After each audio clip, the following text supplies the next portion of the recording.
शिवाय ओम शिवाय नमः। जय त्रिनेत्र गौरांग उमावर, जय महेश त्रिपुरारी, जय विश्वनाथ, जय भूतनाथ, जयत जयत जय हरि, जयत पिनाकी, जय डमरूधर, जय गंगाधर स्वामी, चंद्रमौली, जय शूल पाड़ियहर पशुपत प्रभु नमामि, वारम वार नमामि, वारम वार नमामि। वह वाणीश के हृदय में छाई हुई थी यह सुखद शांति, पर उसी समय हालांकि एक दृश्य तो क्यों भर गई हृदय में ये दुखद भ्रांति, अजब दृश्य लगी छिपी जो छोर पर, तो क्यों यह टूटे तार समाधि के दिखा रहे ये अति विशाल, ये अति विशाल, यह गुब्बार शरीर के आंधी से, किंतु आंधी नहीं, पास आने पर देखी यह सैन विशाल, वह सेनापत जलवाता जाता, ये नगर, ये भवन नेत्र कर लाल लाल, तो रो कर यह मानो आंखों से अश्रु बरसाता, किंतु वही सेनापत इन सब पर किंचित भी दया न लाता। यह देख समाधिस्थ वाणेश विकल हो जाता, यह वाणेश विकल हो जाता। विभू विभूत भूषण नित्यानंद स्वरूप पंचमुख भगवान महादेव, सूर्य चंद्र अग्नि रूपी नेत्र धारण करने वाले विभू विरूप नयन देवेश्वर देव दुख दलन, आज सहसा यह वार आपकी साधना में रत क्यों नहीं हो पा रहा दीनानाथ? इसका ध्यान क्यों भंग हो रहा है? तो क्यों भंग हो गया यह ध्यान मेरा? यह चंचल चित्त को होता है उस मृत्युलोक लोकन को, यह मन विचलित होता है, यह प्राप्त काल का यह सुंदर दृश्य मुझको भाता, ये सुतलोक का यह सारा सुख मुझको भूला सा जाता। गुरुदेव गुरुदेव कृपा कर बतलाओ ये हमारी पत्थर क्या है उस मृत्युलोक अवलोकन को, यह मन मेरा विचलित क्यों है? यह साधना मेरी क्यों भंग हो गई? क्यों फड़क उठे ये विशाल ये बिस्तर क्यों फंकार उठे?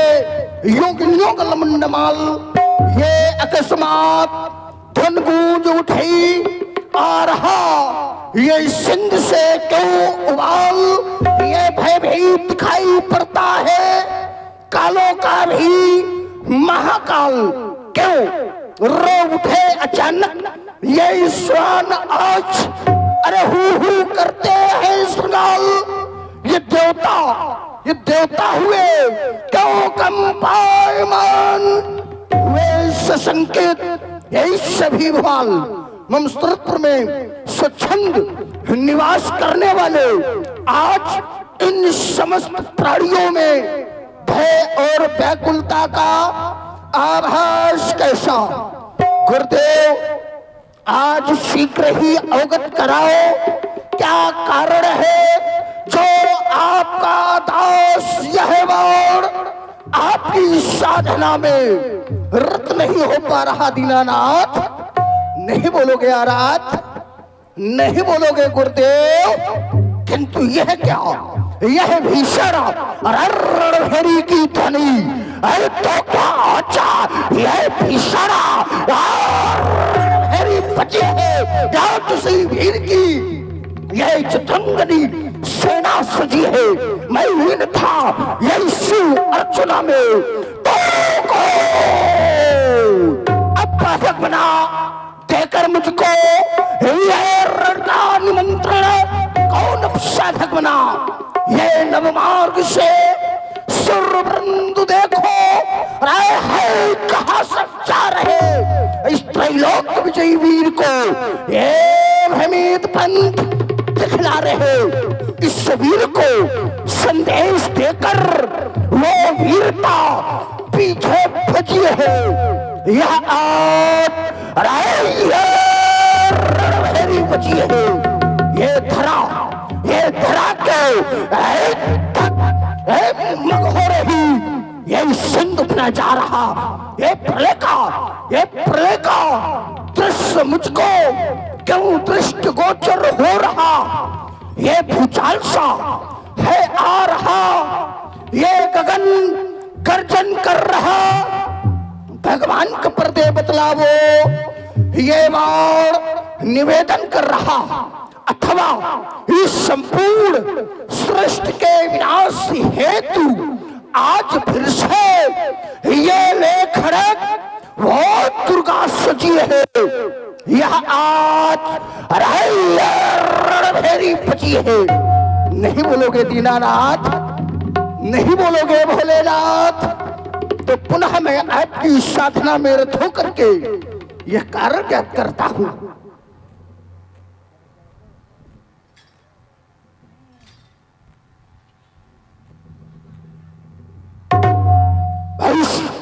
विदित हो गया यह मिथिला की मकशाला के मध्य रखा हुआ असुर असखंडी दुर्मत दैत्यों के पाखंड को खंड खंड कर देने वाला वह पावन अजगो आज खंड खंड होकर के माता सीता के मांग में ये रत्न सिंदूर भरकर सुहागिन बनाने जा रहा है।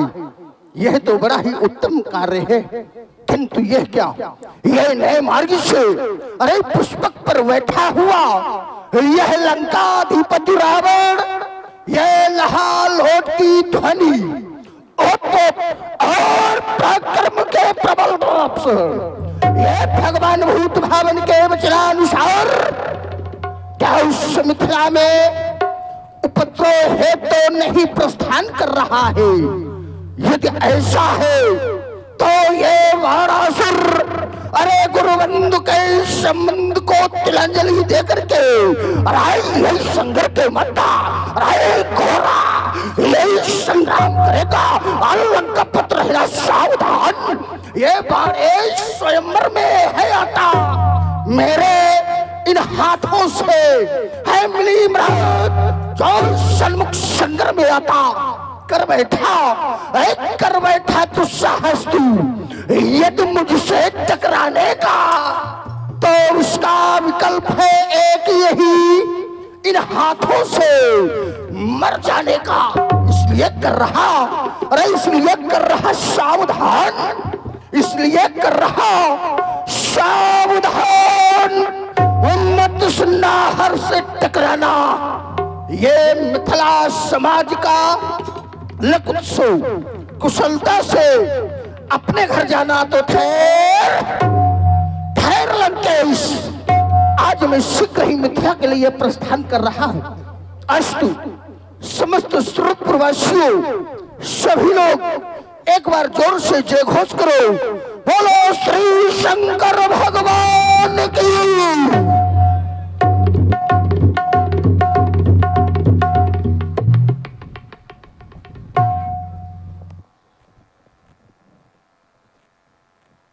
हत्या के सिंहपुर पर उपस्थित प्रहरी,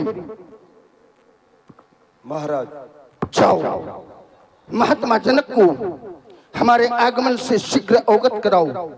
यदि वह पूछे हमारा परिचय तो सहर्ष कह देना, वाण पुत्रस्य ज्येष्ठो वलह राशीन महात्मना येन 52 रूपाय हृदय याति भेदनी तस श्रोणिता के पुरे रंभेशा राज्यम करोत पुरा तस शंभु प्रसादेन किंकरा युद्धंबरा ऐसे वार का आगमन मिलने की प्रबल प्रतीक्षा में प्रतीक्षारत। जो बात महाराज के जीवन की जय जयकार हो। महाराज राज दरबार में सुरणपुर निवासी बलपुत्र बाण जी का आगमन हुआ है, आपसे मिलना चाहते हैं, चले। श्री बाणासुर जी का पदार्पण। मैं चाहता हूँ तुम अन्य कार्य देखो, स्वयं में मिलता हूँ। ओ श्री वीर बर बाण कला की विशद विशारद, धर्म के धरणे, धैर्य ध्वजाधारी वीर, प्रिय प्रेम के पयोधि, मानवता के प्रतीक एवं कर्णधार गुरु भ्रात श्री बलिसुत श्री बाणासुर जी, जय जय श्री भोलेनाथ की, जय जय श्री भोलेनाथ की। राजर्षि परमहंसो ज्ञान विज्ञान समायुक्त अष्टांग योगी सहिष्णुता शीलता स्नेहता सत्यवादी शंभु सेवक श्री रथध्वज जी, या यूं कहूं जन्मनः जनकः सोऽभूतो वैदेहस्तु विदेह जा मिथिलो मतनान जातो मिथिलो ए निर्मिता के आधार पर इस संसार में जनक विदेह और सीरथ जैसी महान उपाधियों से अलंकृत महात्मा जय जय श्री शंकर भगवान की। आज आपका आगमन इस मिथिला की पवित्र पावन भूमि पर हृदय प्रफुल्लित हो गया। अपने जब अपनों से मिला करते हैं तो हृदय रूपी पुष्प खिला करते हैं। वाणी कुछ कहने के लिए विवश हो रही और कहना चाहते हैं कि स्वागत है प्रिय बंधु तुम्हारा, हाँ स्वागत है प्रिय बाण तुम्हारा। आओ आओ सुहृद बंधु वर और गले मिले हम हर्षा कर, यह रोम रोम पुलकाये मानो इस मम प्रांगण में आकर, तो अंग अंग में और नौ तरंग में वो भरे लाई उमंग धारा। अहो गुरु भ्रात बली नंदन, यह स्वागत बंधु तुम्हारा, हाँ स्वागत बंधु तुम्हारा, हाँ स्वागत बंधु तुम्हारा। महात्मा सीरथ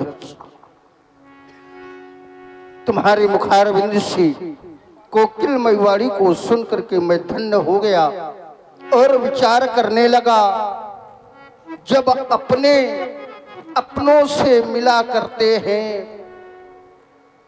तो पुष्प खिला करते हैं। महात्मा जब अपने अपनों से मिलते हैं तो अपने और अपनों के मध्य में जो प्रेम होता है वहीं से समाप्त हो जाता है।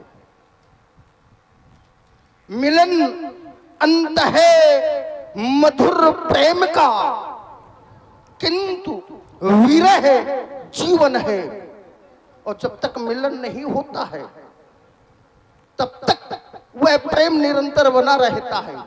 अस्तु, इसलिए मैं ये कहने के लिए विवश हो गया, जनक तुम्हारी यह मधुरिम वाणी मंद सुगंध समीर बन गई, वो स्वाति नखत की एक बूंद उस सीपी की जागीर बन गई।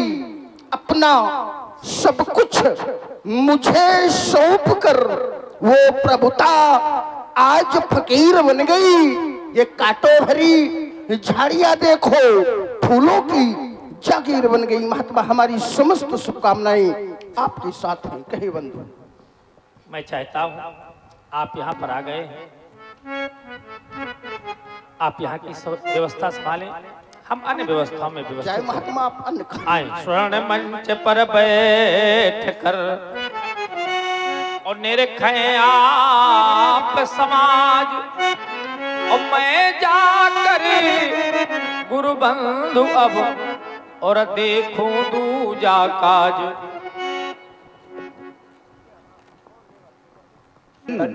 उत्सुक नेपाल मंडली, दैवी विभूतियां, रंगशाला की रचना, विज्ञान की चरम सीमा, किंतु स्वयंवर सरोवर के मानवी दानवी सरोजों की प्रत्येक पंखुड़े म्लांत क्लांत विभ्रांत एवं कंपित सी क्यों मौन्यता व भय का साम्राज्य क्यों न हो, रावण आ गया है ना वंदी जन।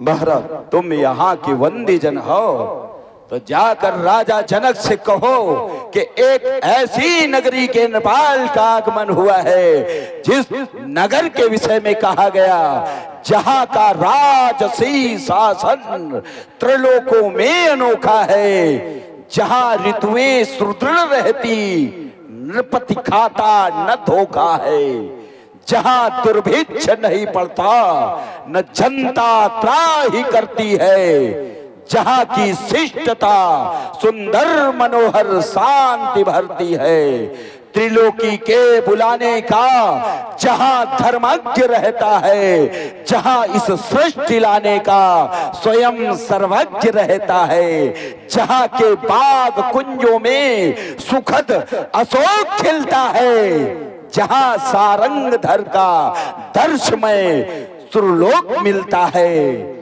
सबसे बड़ी विशेषता क्या है, जहां होकर मुदित मन स्वयं ब्रह्मा वेद पढ़ते हैं और जहां शिव अर्चना में स्वयं नृपति के शीश चढ़ते हैं। महात्मा विदेह को अवगत कराओ कि आपका गुरुबंधु विश्वपुत्र दशानन आपके दर्शनार्थ मैथिली स्वयंवर की रंगशाला में उपस्थित हुआ है।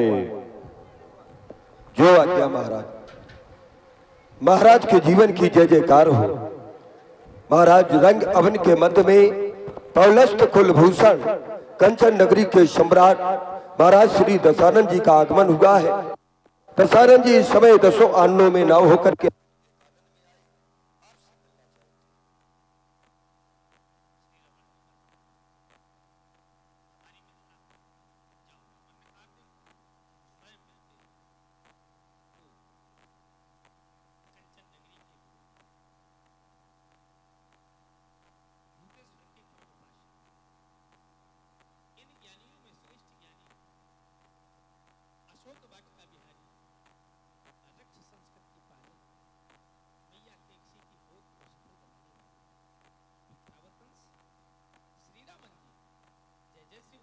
अपने मस्तक पर त्रिपुंड को धारण करने वाले श्री रथध्वज जनक, अपने हृदय में भगवान शंकर को स्थान देने वाले श्री रथध्वज जनक, अपनी विशाल भुजाओं द्वारा शत्रुओं का दमन करने वाले श्री रथध्वज जनक, अपनी प्रजा का पुत्रोत्पादन करने वाले श्री रथध्वज जनक, विद्वानों को विशेष सम्मान देने वाले श्री रथध्वज जनक, यम नियम आसन प्राणायाम प्रत्याहार ध्यान धारणा और समाधि अष्टांग योगी श्री रथध्वज जनक।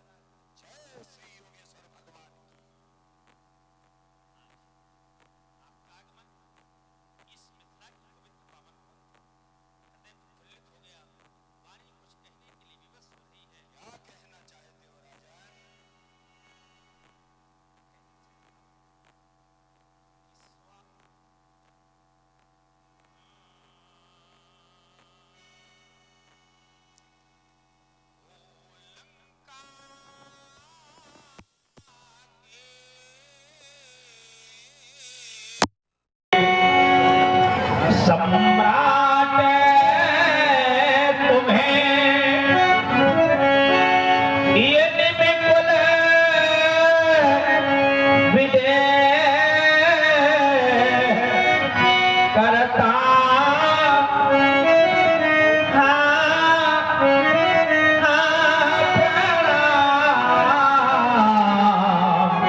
कुशल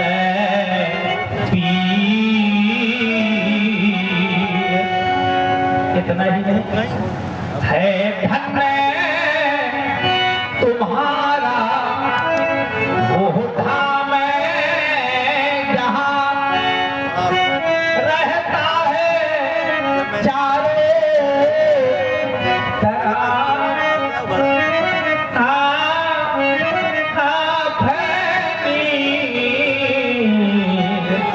देखो ना ये हो रहा हर से इस स्वयंवर में ये लंकेश आने से तो मेरा भी हृदय प्रफुल्लित है यह तरस आप के पाने से चाहता हूँ कि आओ पधारो यह स्वागत को उत्साही जन है तमाम ओ लंका के सम्राट तुम्हें ये निकुल विदेह करता प्रणाम ये निकुल विदेह करता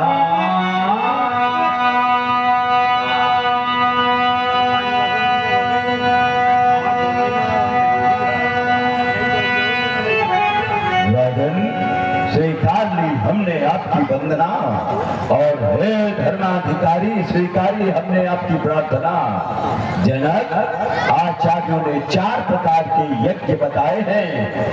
तृप्त यज्ञाश्च तपो यज्ञः योग यज्ञाश्च तथा परे और स्वाध्याय ज्ञान यज्ञाश्च ते कर्म विसूचका। और जब मनु महाराज से पूछा गया तो उन्होंने 5 प्रकार के महायज्ञों का वर्णन किया। अहुतम चहुतम चयो तथा प्राहुत मेव चा और ब्रह्महुतम प्रासितम चपच्चे ज्ञान प्रचच्छति।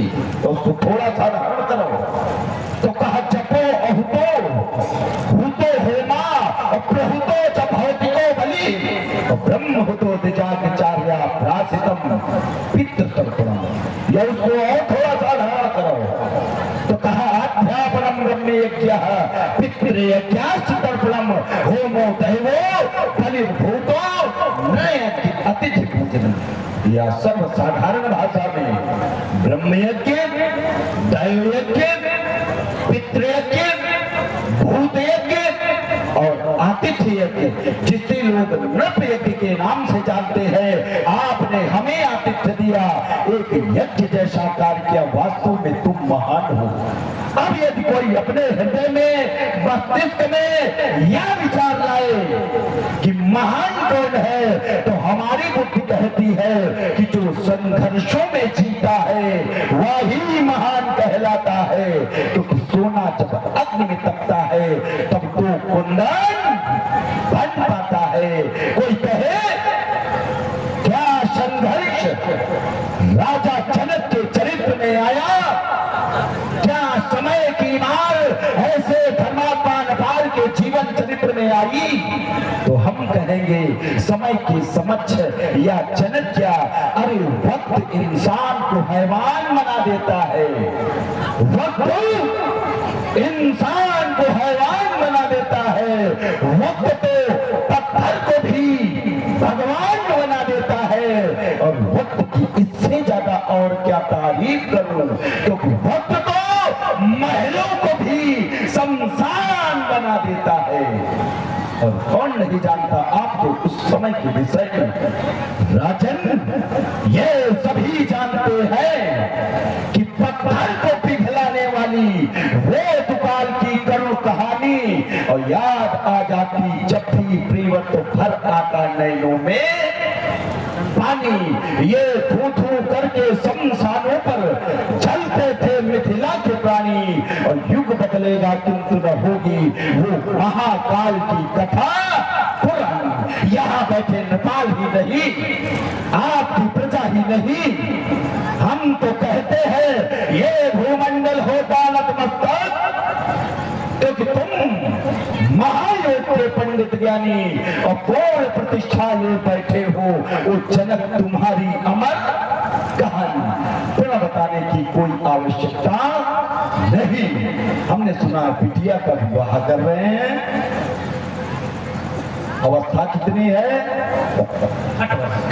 धर्मात्मा नेपाल है, आर्य सभ्यता पे विचार रखने वाले राजा है। आपको यह ज्ञान भी होगा कि 2 वर्ष से 10 वर्ष तक की कन्या पूजनी मानी गई। राजन, 1 वर्ष की कन्या तेरी भागवत के अनुसार पूजा के योग्य नहीं मानी गई, क्योंकि 1 वर्ष तक की कन्या भोग व गंध से वंचित रहती है। राजन, 2 वर्ष की कन्या को कुमारी कहा गया, 3 वर्ष की कन्या को त्रिमूर्ति कहा गया, 4 वर्ष की कन्या को कल्याणी कहा गया, 5 वर्ष की कन्या को रोहिणी कहा गया, 6 वर्ष की कन्या को कालिका कहा गया, 7 वर्ष की कन्या को चंडिका कहा गया, 8 वर्ष की कन्या को दुर्गा कहा गया, 9 वर्ष की कन्या को संभवी कहा गया और 10 वर्ष की कन्या को देवी भागवत के अनुसार देवी सुभद्रा कहा जाता है। कहने का तात्पर्य यह है कि जब 2 वर्ष से 10 वर्ष तक की कन्या पूजनी मानी गई तो 6 वर्ष की बिटिया का विवाह तो वर्जित है। अरे जा, हमने कार्य देखा, हम अपना मार्ग, क्योंकि मूल्यांकन जो है कम है, हम अपना कार्य स्वयं प्रस्तुत करेंगे। क्या जो दूसरों के बताए हुए मार्ग पर चले वो रावण ना, जो अपना मार्ग स्वयं प्रस्तुत करे मंडलीक मणि रावण, राज करे निज मंत्र। इसी धनुष के लिए प्रतिज्ञा की गई। अब हम चाहेंगे ये कि प्रतियोगिता के समक्ष पुरस्कार को बैठाया जाना चाहिए। क्यों? ताकि तोड़ने वाला प्रत्येक प्रतिभागी सीता को देखे और सीता भी प्रत्येक प्रतिभागी को देखे। ऐसा क्यों? ऐसा इसलिए क्योंकि यदि अवलोकन के बिना कोई प्रत्यंचा यहाँ चढ़ा देगा और फिर योग्य हुआ ना पुत्री के, तब सीता के जीवन का क्या होगा? इस जनक ने प्रण किया है बिना विचारे। और समाज का एक नियम भी है कि बिना विचारे जो करे सो पाछे। है कोई व्यवस्थापक हमारे आदेश का पालन करे। मैथिली प्रांगण के मध्य उपस्थित देश के सांतर के नृपाल, महिपाल, देव, यक्ष, किन्नर, गंधर्व आदि आदि समस्त सूरवीरों, आप लोगों ने देखा इस मैथिली प्रांगण